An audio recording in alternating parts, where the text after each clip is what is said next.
আমি আজকে বুঝতে পারলাম যে বিএমপি কেন টিসিবির পণ্য কিংবা আপনাদের ওই ফ্যামিলি কার্ড কিংবা আমাদেরকে যে কৃষি কার্ড দেওয়ার প্রলোভন দেখিয়েছিল তার কি কারণে দিচ্ছে।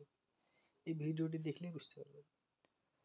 আমরা সাধারণত দেখি যদি কেউ ঝগড়াঝাটি করার পর যদি মারামারি করানো হয়, তো যদি ক্ষতিগ্রস্ত হয়, অর্থাৎ মাথা ফেটে যায়, হাত ভেঙে যায় কিংবা কোথাও কোনো কেটে যায়, তাহলে সেটার কিন্তু ফাইন সহকারে টাকা দেওয়া লাগে।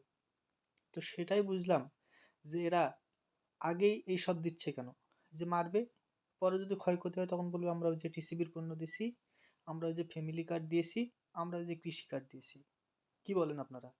অবশ্যই লাইক কমেন্ট করে সবাই জানাবেন। হ্যাঁ, এবং ভিডিওটি সবাই মনোযোগ সহকারে দেখেন।